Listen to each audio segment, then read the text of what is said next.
नमस्कार, स्वागत है आप सभी का आपके अपने प्लेटफ़ॉर्म पर। चलिए शुरू करते हैं। आपको जानकारी के लिए बता दें कि आपके यूपीपी परीक्षा के लिए अब 28 दिन से कम का समय बचा हुआ है और साथ ही साथ आपको पता है वो चल पता चल ही गया होगा कि इस परीक्षा में 50 लाख से ज़्यादा के अभ्यर्थी 50 लाख से ज़्यादा अभ्यर्थी इसमें पार्टिसिपेट करने वाले हैं। तो चलिए शुरुआत करते हैं अपने सेशन के लिए और एक-एक क्वेश्चन्स को उठाएँगे और एक-एक क्वेश्चन को करेंगे। पहला सवाल हमारे सामने दे रखा है, पढ़िएगा कि दुधवा नेशनल पार्क कहाँ पर स्थित है? दुधवा नेशनल पार्क के बारे में आपसे सवाल पूछा गया है। विकल्प आपके सामने देखे हैं अयोध्या, लखीमपुर खीरी, सोनभद्र या फिर चित्रकूट। आपको अच्छे से पता है कि दुधवा नेशनल पार्क आपका कहाँ पर है, लखीमपुर खीरी में है। जिनको जानकारी नहीं है मैं उनकी जानकारी के लिए बता दूं, दुधवा को 1977 में 1977 में इसे नेशनल पार्क का दर्जा दिया गया था, लेकिन इसके 10 वर्षों बाद 1987 में इसे टाइगर रिजर्व का जब दर्जा दिया गया तो ये प्रदेश का पहला टाइगर रिजर्व के रूप में सबसे पहले सामने आता है। तो ये ध्यान रखना, यहाँ से आपसे पूछा जा सकता है, डेटा आपके लिए इंपॉर्टेंट, ठीक है।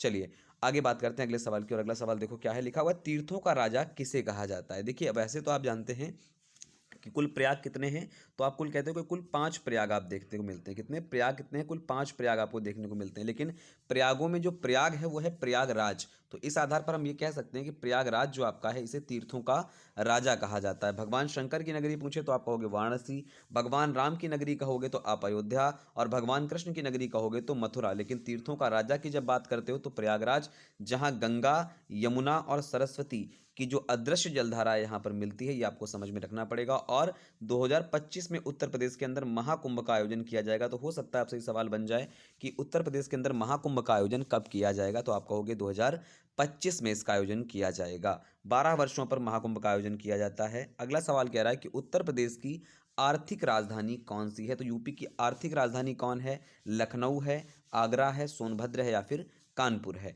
देखिए लखनऊ आपकी आर्थिक नहीं स्पेशली राजधानी है। अगर आपसे यहाँ आर्थिक पूछेगा कि आर्थिक राजधानी कौन है, तो आप निसंकोच भाव से बता पाएंगे कि कानपुर को आर्थिक राजधानी कहा जाता है। क्यों? क्योंकि यहाँ पर उद्योग जो है आपका बहुत ज़्यादा विकसित है और उद्योग के विकसित होने के कारण कहीं ना कहीं उत्तर प्रदेश बहुत समृद्ध, कानपुर बहुत समृद्ध है और इसीलिए इसे आर्थिक राजधानी उत्तर प्रदेश की कहा जाता है। कानपुर के अंदर अगर हम बात करें, इसे चौराहों का नगर कहा जाता है। यहीं पर केंद्रीय दलहन अनुसंधान केंद्र है, यहीं पर आपका केंद्रीय कृत्रिम अंग अनुसंधान केंद्र भी आपका कानपुर के भीतर ही है। तो आप लोग ये बातें भी ध्यान रखेंगे। अगले सवाल की ओर बात करें तो क्षेत्रफल की दृष्टि से उत्तर प्रदेश का सबसे छोटा जिला आपसे पूछा गया कौन सा है। हापुड़ है, लखीमपुर खीरी है या बहराइच आपका दे रखा है या फिर आपका दे रखा है सीतापुर। तो देखो लखीमपुर खीरी इसमें सबसे बड़ा है। लखीमपुर खीरी के बारे में बात करोगे तो सबसे बड़ा है। यहाँ पूछा गया सबसे छोटे के बारे में, तो हापुड़ वर्तमान में इन ऑप्शन के हिसाब से सबसे छोटा जिला क्षेत्रफल में हापुड़ है। और अगर हम यूपी की बात करते हैं तो यूपी क्षेत्रफल में चौथे स्थान पर आता है। पहले स्थान पर आज भी राजस्थान ही आपका आता है, ये ध्यान रखना, इंपॉर्टेंट डेटा आपके लिए प्ले करेगा। चलिए अगला सवाल देखते हैं। अगला सवाल क्या दे रखा है, लिखा हुआ है कि औरंगजेब के खिलाफ बुंदेलखंड में, जो बुंदेलखंड के भाग है उसमें किसके द्वारा विद्रोह की शुरुआत करी गई थी। विकल्प हमारे सामने दे रखे हैं, वीर छत्रसाल के द्वारा, पेशवा बाजीराव के द्वारा, अली मोहम्मद के द्वारा या फिर शाह आलम के द्वारा। तो देखो बुंदेलखंड वही बुंदेलखंड है जिसका पुराना नाम क्या है, जेजाक भुक्ती।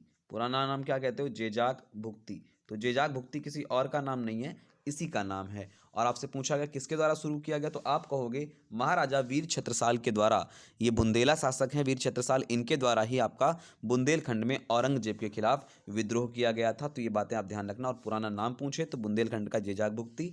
बुंदेलखंड में उत्तर प्रदेश के कुल 7 जनपद आते हैं। कितने जनपद आते हैं? 7 जनपद आते हैं। और एक महाजनपद है चेदी महाजनपद। तो चेदी महाजनपद जो आपका आता है, जिसकी राजधानी सुक्तिमती आपको पढ़ते हो, तो चेदी महाजनपद की जो आपका राजधानी केंद्र बिंदु रहा महाजनपदों में, एकमात्र महाजनपद जो बुंदेलखंड के भूभाग में स्थित था, चेदी महाजनपद, जिसकी राजधानी शुक्तिमती है। ठीक है, आगे बात करते हैं अगले सवाल की ओर। अगला सवाल कह रहा है कि 1909 में आगरा के भीतर संपन्न हुए उत्तर प्रदेश में कांग्रेस का जो अधिवेशन हो रखा था, कांग्रेस के अधिवेशन के अध्यक्ष यहाँ पर पूछ रखा है। सवाल शायद कट रखा है लेकिन कोई बात नहीं, मैं आपको बता दूं अध्यक्ष के बारे में पूछा है। सरोजिनी नायडू हैं, मोतीलाल नेहरू हैं, जवाहरलाल नेहरू हैं या गोपाल कृष्ण गोखले हैं। तो मैं आपको जानकारी के लिए बता दूं, इसका जो उत्तर हो जाएगा, उत्तर हो जाएगा 1909 के आगरा अधिवेशन में जो हो रखा है उसके मोतीलाल नेहरू अध्यक्ष रहे। अगर मैं सरोजिनी नायडू की बात करूं तो 1925 में एक अधिवेशन हो रखा है जिसे आप सब कानपुर अधिवेशन के नाम से जानते हो। तो ये अधिवेशन जो कानपुर में हुआ, इसी अधिवेशन में पहली भारतीय महिला होने के नाते का गौरव भी इनको मिलता है।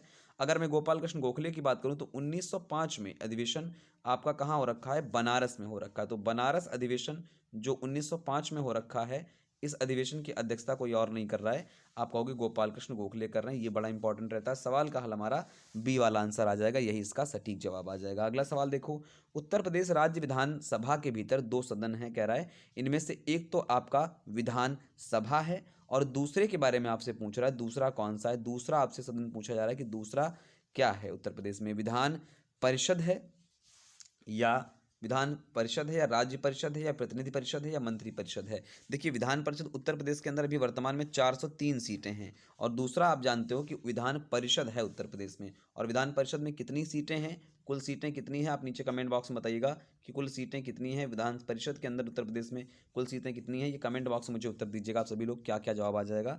अगला सवाल कह रहा है उत्तर प्रदेश में कुल कितने कृषि निर्यातक जोन है। कृषि निर्यातक जोन वो होते हैं जहाँ से कहीं ना कहीं निर्यात किया जाता है, या ऐसे कह सकते हो कि कृषि संबंधित निर्यात किया जाता है। विकल्प आपके सामने दे रखे हैं 10, 9, 16 या फिर 5। देखो दोस्त, कृषि निर्यातक जोन प्रदेश में 3 है, यानी विकल्प में से इनमें से कोई नहीं।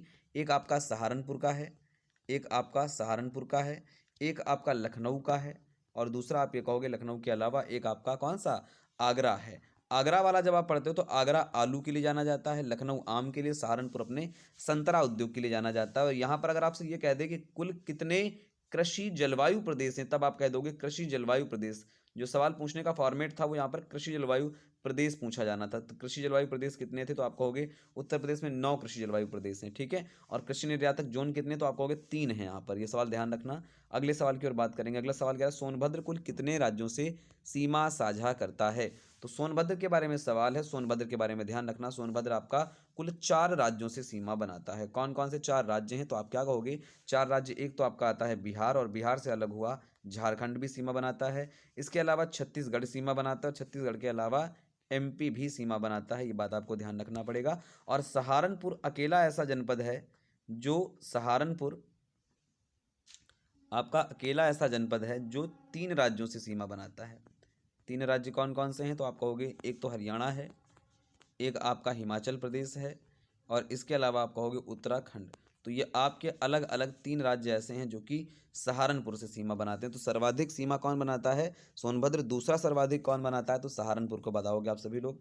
अगले और अंतिम सवाल की ओर बात करेंगे। उत्तर प्रदेश का सबसे पूर्वी सीमा बनाने वाला आपका जिला कौन सा है, बलिया, सहारनपुर, सोनभद्र या फिर शामली। पूर्वी पूछा है तो हमारा जवाब आ जाएगा बलिया। अगर इसी जगह पर सवाल बदल देता और कहता बताइएगा सबसे नॉर्थ कौन है, सबसे उत्तरी कौन है, तो आप कहते हो आपका सहारनपुर। सबसे दक्षिणी पूछता सोनभद्र, सबसे पश्चिमी पूछता तो शामली। ये ध्यान रखना। और शामली वो जनपद है जो एनसीआर में शामिल होने वाला आपका अंतिम जनपद है। एनसीआर में यूपी के कितने जनपद हैं, 8 जनपद हैं और सबसे अंत में कौन शामिल हुआ, शामली शामिल हुआ। एनसीआर मतलब नेशनल कैपिटल रीजन। कैसा लगा सेशन, नीचे कमेंट बॉक्स में बताइएगा। उम्मीद है अगर आपको अच्छा लगे तो हम बहुत जल्द और भी सेशन लेकर के आएंगे। नमस्ते, वंदे मातरम, जय हिंद।